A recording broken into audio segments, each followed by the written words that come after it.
नमस्कार, आप सबका एजुकेशन एवरग्रीन पे स्वागत है। दोस्तों, मैं हूं प्रेमजीत कुमार और इस वीडियो में हम पढ़ेंगे संविधान के महत्वपूर्ण अनुच्छेद के बारे में। तो संविधान के हम महत्वपूर्ण अनुच्छेद के बारे में 2 और वीडियो लाया जाएगा, जिसमें संविधान के जो भी महत्वपूर्ण अनुच्छेद है उसमें सभी को कवर किया जाएगा। संविधान का जो महत्वपूर्ण अनुच्छेद है उसे हम इस वीडियो में पढ़ने का काम करेंगे। तो हमारा संविधान जिस समय बनकर तैयार हुआ, जो हमारा मूल संविधान है, उसमें कुल 395 अनुच्छेद है। लेकिन बाद में अनुच्छेद जो है ABC के रूप में बढ़ता चला गया, जो करीब अभी प्रेजेंट में टोटल 450 प्लस अनुच्छेद है हमारे संविधान में। लेकिन अगर क्रम के अनुसार हम देखें तो आज भी क्रम के अनुसार हमारा कुल अनुच्छेदों की जो संख्या है वह 395 ही है। ठीक है, तो इस हम डायरेक्टली अगर हम अनुच्छेद याद करते हैं तो यह याद करना थोड़ा डिफिकल्ट हो जाएगा। लेकिन हम सभी अनुच्छेदों को भाग में बांट कर अगर याद करते हैं तो यह कुछ हद तक आसान हो जाएगा। तो हम पूरे अनुच्छेद को भाग में बांटकर याद करेंगे और हम इसमें पूरे अनुच्छेद को जो है वह 3 वीडियो में कवर करने का काम करेंगे। तो हमारा भाग 1 में है, जिसका विस्तार है अनुच्छेद 1 से लेकर 4 तक। ठीक है, तो भाग 1 में जो है उसमें उसका विस्तार है अनुच्छेद 1 से लेकर 4 तक। तो अनुच्छेद पहला है, इसमें है भाग 1 में हमको भाग 1 में है पढ़ना राज्य एवं संघ के बारे में। ठीक है, और अनुच्छेद 1 जो है, अनुच्छेद 1 में वर्णन है भारत जो है क्या है, राज्यों का संघ है। भारत जो है वह राज्यों का संघ है। तो अनुच्छेद 1 हमारा क्या कहता है कि भारत राज्यों का संघ है। हमें इस संघ शब्द पर जोर देना है। एग्जाम में क्वेश्चन आते हैं कि भारत राज्यों का क्या है, संघ है, ग्रुप है, संगठन है। तो हमें यह बताना है कि भारत जो है वह राज्यों का संघ है। ठीक है, अनुच्छेद 2 है। अनुच्छेद 2 क्या कहता है, अनुच्छेद 2 में है कि कोई भी राज्य है उसके निर्माण एवं स्थापना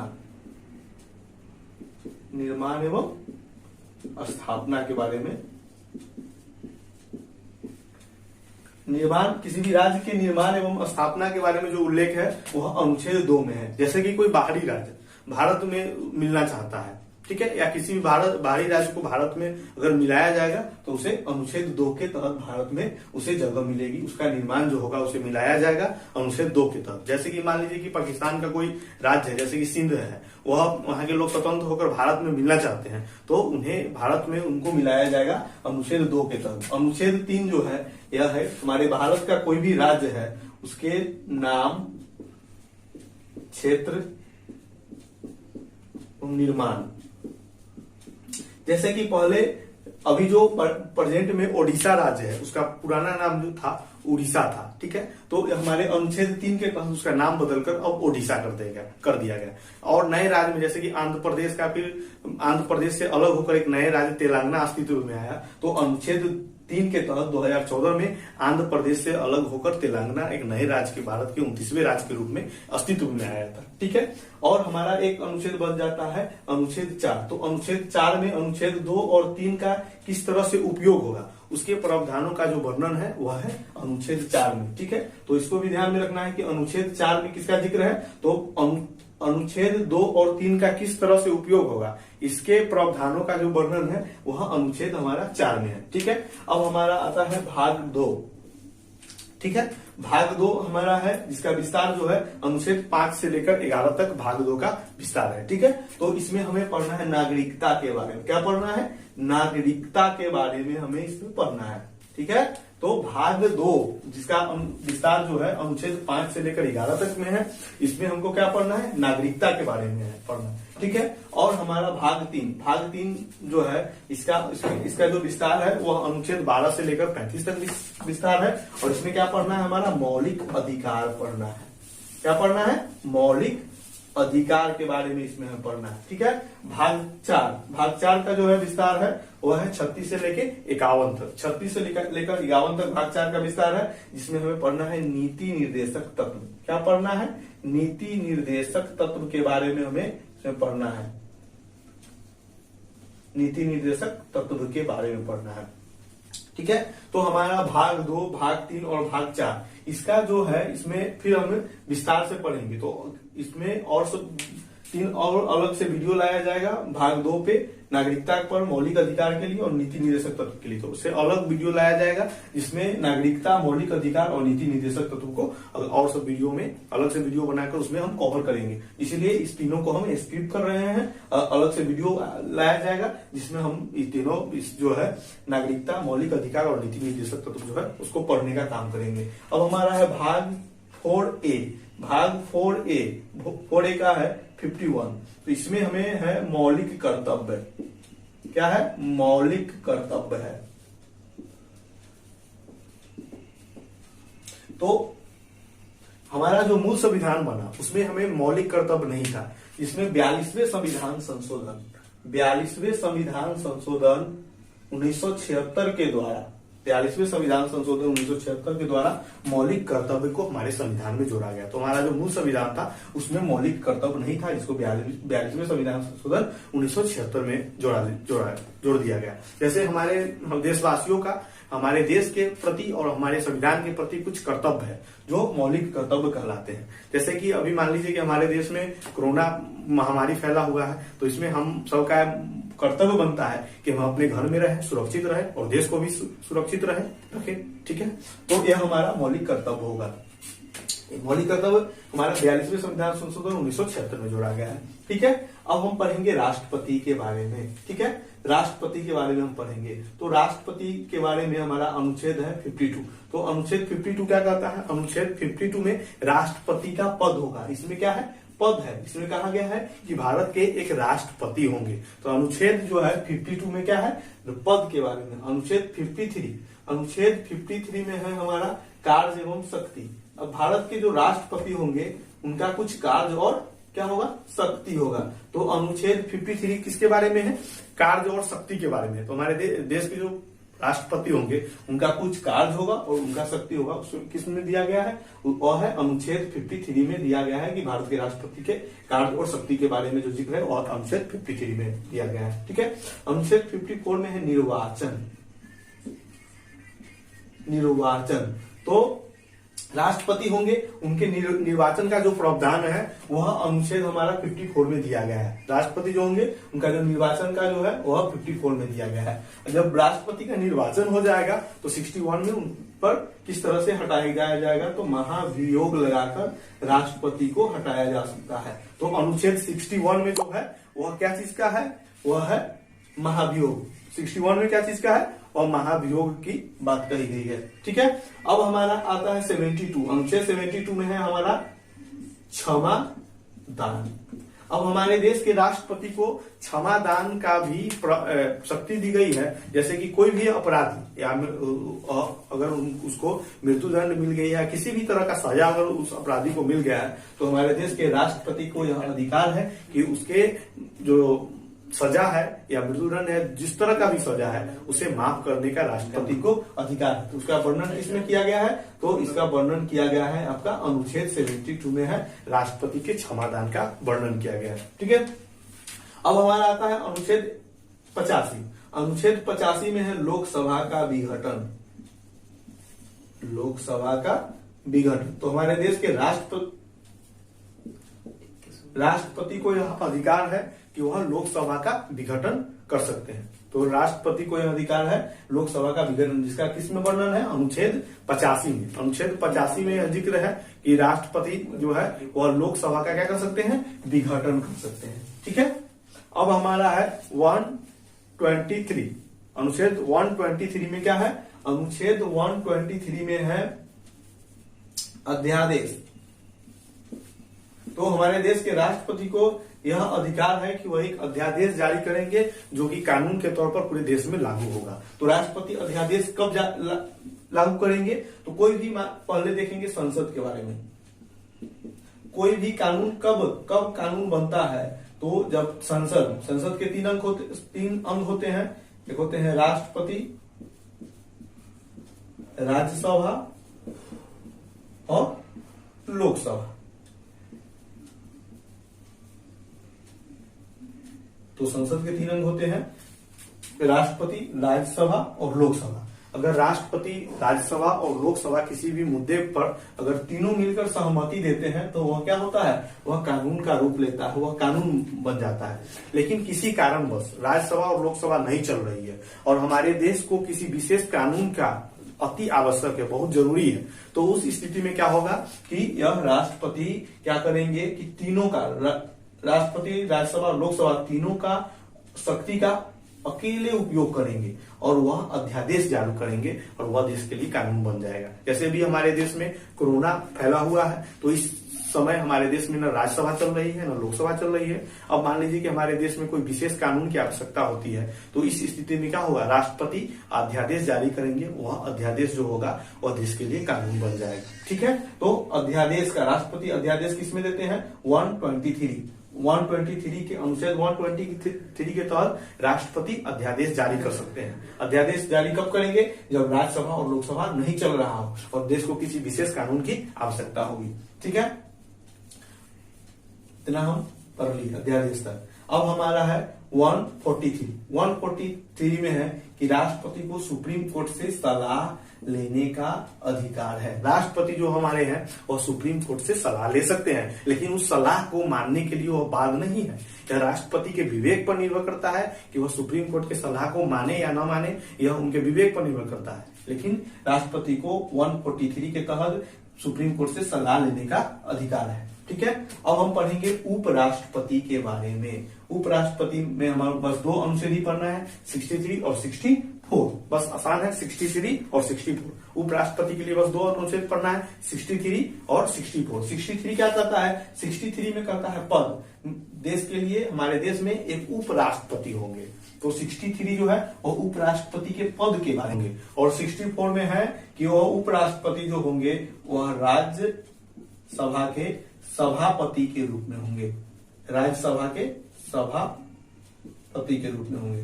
तो हमारे देश के जो उपराष्ट्रपति हैं वह राज्यसभा के सभापति के रूप में होते हैं, और हमारे देश के उपराष्ट्रपति को उपराष्ट्रपति के रूप में वेतन नहीं दिया जाता है, उन्हें राज्यसभा के सभापति के रूप में वेतन दिया जाता है। ठीक है, तो हमारे उपराष्ट्रपति से दो ही अनुच्छेद महत्वपूर्ण अनुच्छेद है, 63 और 64। ठीक है, अब हम थोड़ा सा रिवीजन करेंगे। हम पढ़े हैं राष्ट्रपति के बारे में। ठीक है, तो राष्ट्रपति हमारा जो है उसमें अनुच्छेद है 52 में क्या है, राष्ट्रपति का पद है। 53 में क्या है, कार्य और शक्ति, राष्ट्रपति के कार्य और शक्ति के बारे में है। 54 में है निर्वाचन, राष्ट्रपति के निर्वाचन के बारे में है। और है 61 में है महाभियोग, राष्ट्रपति को किस तरह से महाभियोग लगाकर हटाया जाता है, तो 61 में वो है। ठीक है, अब हम पढ़ेंगे प्रधानमंत्री के बारे में। प्रधानमंत्री का है हमारा अनुच्छेद, इसमें दो महत्वपूर्ण अनुच्छेद है, 74 और 75। तो 74 में जो है वह है मंत्री परिषद।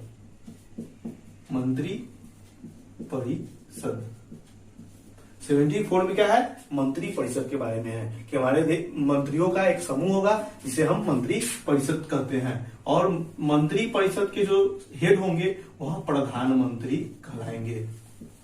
तो 75 में है जो मंत्री परिषद के जो हेड होंगे वही प्रधानमंत्री कहलाएंगे। तो 75 जो है वह किसके बारे में है, प्रधानमंत्री के बारे में है। ठीक है, और अब है हमारा सांसद के बारे में पढ़ेंगे। तो अनुच्छेद 79 में है हमारा सांसद के बारे में।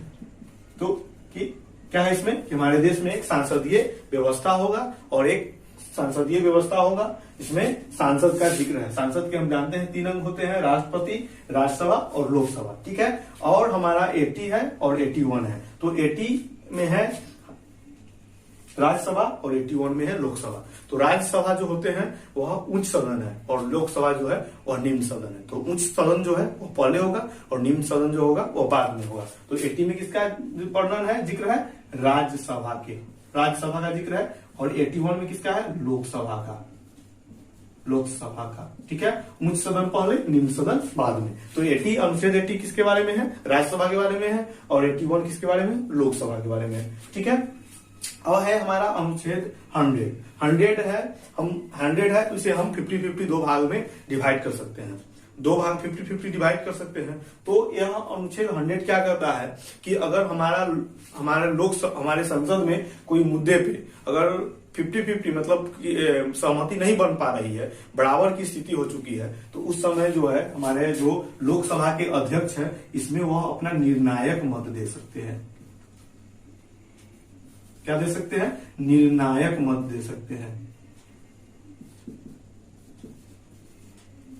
निर्णायक मत दे सकते हैं। तो लोकसभा के जो अध्यक्ष है, स्पीकर है, वो क्या कर सकते हैं? निर्णायक मत दे सकते हैं। किस पे निर्णायक मत देंगे? जिसपे सहमति नहीं, बराबर बराबर का, जिसपे वोटिंग में बराबर बराबर हो गया है और सहमति नहीं बन पा रही है, तो लोकसभा के जो अध्यक्ष होते हैं, स्पीकर हो सकते हैं, उस पे वह निर्णायक मत दे सकते हैं। तो लोकसभा के अध्यक्ष का निर्णायक मत का जो वर्णन है वह है हमारे अनुच्छेद 100 में है कि लोकसभा का अध्यक्ष जो है वह निर्णायक मत देंगे।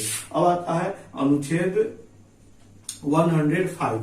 अनुच्छेद 105 में जो है क्या है? संसद का विशेषाधिकार। तो हमारे देश के सांसद को कुछ विशेष अधिकार मिला गया है, जिसका जिक्र, जिसका वर्णन जो है वह अनुच्छेद 105 में किया गया है। ठीक है, अब हम पढ़ेंगे अनुच्छेद 108 के बारे में पढ़ेंगे। कहीं कहीं लिखा होता है श्री श्री गुरु 108। तो श्री श्री गुरु 108 से हम याद रखेंगे कि अगर गुरु जी हैं तो वह सभी को बुलाकर अपना प्रवचन देंगे, सभी को बुलाएंगे, बैठक करेंगे। ठीक है, तो इस अनुच्छेद 108 हम याद रखेंगे। इससे हम संयुक्त बैठक, उसी संयुक्त बैठक हम कहेंगे संयुक्त अधिवेशन। तो यह संयुक्त अधिवेशन अनुच्छेद 108 में जो है वह संयुक्त अधिवेशन का इसमें जिक्र है। जैसे इसका संयुक्त अधिवेशन जो है यह राष्ट्रपति के द्वारा बुलाया जाता है। संयुक्त अधिवेशन में क्या होता है? लोकसभा और राज्यसभा दोनों संयुक्त रूप से बैठक करते हैं। जैसे कि किसी भी मुद्दे पे सहमति नहीं बन पा रही है, तो ऐसी स्थिति में राष्ट्रपति राज्यसभा और लोकसभा को एक साथ बैठक बुलाते हैं, जिसकी अध्यक्षता कौन करते हैं? तो लोकसभा के जो अध्यक्ष है, जो स्पीकर है, वह संयुक्त बैठक की अध्यक्षता करते हैं। तो संयुक्त अधिवेशन जो है उस किस में वर्णन है? तो अनुच्छेद 108 में संयुक्त अधिवेशन का वर्णन है। ठीक है, इसे गुरुजी से याद रखेंगे, संयुक्त अधिवेशन। अब है हमारा अनुच्छेद 110। अनुच्छेद 110 में है हमारा धन विधेयक। धन विधेयक, जब गुरुजी आएंगे, बैठक करेंगे, तो उन्हें धन की आवश्यकता होगी, उन्हें धन की जरूरत होगी। तो याद रखेंगे 108 में संयुक्त अधिवेशन और 110 में क्या है? धन विधेयक है। 110 में किसका जिक्र है? धन विधेयक का जिक्र है। अब हम पढ़ेंगे अनुच्छेद 112। अनुच्छेद 112 में है बजट। बजट क्या होता है? यह बजट जो है वह सरकार के द्वारा, वित्त मंत्री के द्वारा उसे पेश किया जाता है, जिसमें यह बजट में देश के साल भर का जो वार्षिक खर्च है उसका लेखा जोखा होता है, वह बजट में होता है। ठीक है, तो बजट कितने में है? अनुच्छेद 112 में किसका जिक्र है? बजट का जिक्र है। ठीक है, अब अनुच्छेद 116। अनुच्छेद 116 में है लेखानुदान। लेखानुदान क्या होता है? इसको हम इंग्लिश में बिल कहते हैं। जैसे कि जो खर्च, हमारे देश का जो खर्च है वह बजट में इंक्लूड नहीं है, जिसका उल्लेख बजट में नहीं है, और देश को कुछ अलग खर्च करना है, अगर सरकार को कुछ अलग से खर्च करना है, तो उसे बिल के रूप में, लेखानुदान के रूप में उसका खर्च किया जाता है। इसका वर्णन कितना में है? अनुच्छेद 116 में है। 117 है वित्त विधेयक। 117 में क्या है? वित्त विधेयक। तो हम ये अनुच्छेद 112 और 116 को एक साथ याद कर सकते हैं, और यह धन विधेयक और वित्त विधेयक को एक साथ याद कर सकते हैं। 112 में है हमारा बजट और 116 में है लेखानुदान। जो बजट में इंक्लूड नहीं होगा उसे अगर सरकार अलग से खर्च करती है, वह लेखानुदान और बिल के रूप में लेकर उसका खर्च करेगी। ठीक है, अब इस पूरे वीडियो में हम जो पढ़े हैं उसे पुनः एक बार रिवीजन करेंगे, देखेंगे कि हम लोग को कितना याद हो गया है। ठीक है, हमारा भाग 1 है। भाग 1 है राज्य और संघ के बारे में है। भाग 1 का विस्तार कहां से कहां तक है? तो अनुच्छेद 1 से लेकर 4 तक भाग 1 का विस्तार है। अनुच्छेद 1 क्या कहती है? भारत राज्यों का संघ है। अनुच्छेद 2 है किसी राज्य का, किसी बाहरी प्रदेश राज्य का जो हमारे भारत में शामिल किया जाएगा, उसका निर्माण और स्थापना के बारे में भाग 2 में है जिक्र है। भाग 3 है हमारा किसी भारत का जो आंतरिक राज्य है उसके निर्माण, उसका नाम, उसके क्षेत्र के बारे में है। भाग 4 है, अनुच्छेद 4 जो है हमारा, वह है अनुच्छेद 4 में अनुच्छेद 2 और 3 का किस तरह से उसको लागू किया जाएगा या उसके प्रयोग का जो है प्रावधान जो है वह अनुच्छेद 4 में है। ठीक है, अब हमारा है भाग 2। भाग 2 का विस्तार है अनुच्छेद 5 से लेकर अनुच्छेद 11 तक में। इसमें किसका वर्णन है? तो नागरिकता का वर्णन है। अब हमारा है भाग 3। भाग 3 जो है, भाग 3 का विस्तार है 12 से लेकर 35 तक। इसमें किसका वर्णन है? तो मौलिक अधिकार का वर्णन है। ठीक है। अब हमारा अनुच्छेद है अनुच्छेद 4। अनुच्छेद 4 का जो विस्तार है वह है 36 से लेकर, भाग 4 जो है उसका विस्तार जो है 36 से लेकर 51 तक। तो भाग 4 का जो अनुच्छेद का जो जिसमें विस्तार है 36 से लेकर 51 तक, इसमें हमें पढ़ना है नीति निर्देशक तत्व के बारे में। ठीक है। और हमारा भाग 4 का ए जो है, इस 51 का अनुच्छेद 51 का ए, इसमें हमें मौलिक कर्तव्य के बारे में पढ़ना है, जिसको 42वें संविधान संशोधन 1976 के द्वारा हमारे संविधान में ऐड किया गया। उससे मूल संविधान में यह नहीं था, जो बाद में इसे ऐड किया गया। ठीक है। अब पढ़ेंगे हम राष्ट्रपति के बारे में। ठीक है। तो राष्ट्रपति का हमारा अनुच्छेद है 52।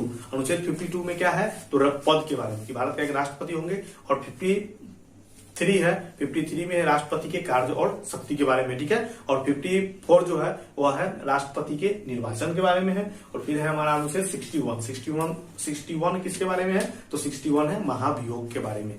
अब पढ़ेंगे हम अनुच्छेद 72 के बारे में। तो 72 है क्षमादान। राष्ट्रपति को क्षमादान का अधिकार है, किसी भी अपराध में वह किसी अपराध को वह क्षमा कर सकते हैं। ठीक है। अब हमारा अनुच्छेद है 85 में, हमारा अनुच्छेद 85 में जो है इसमें वर्णन है लोकसभा का विघटन। राष्ट्रपति को लोकसभा का विघटन करने का अधिकार है। उसके बाद है 123 में है अध्यादेश। राष्ट्रपति को अध्यादेश लागू करने का अधिकार है। 143 में है कि राष्ट्रपति सुप्रीम कोर्ट से सलाह ले सकते हैं। ठीक है। अब हम पढ़ेंगे उपराष्ट्रपति के बारे में। तो उपराष्ट्रपति के बारे में हमें दो ही महत्वपूर्ण अनुच्छेद पढ़ना है, 63 और 64। ठीक है। तो 63 में जो है वह उपराष्ट्रपति के पद के बारे में है। और 64 में जो है वह है कि जो उपराष्ट्रपति होते हैं वह राज्यसभा के सभापति के रूप में होते हैं। ठीक है। अब हम पढ़ेंगे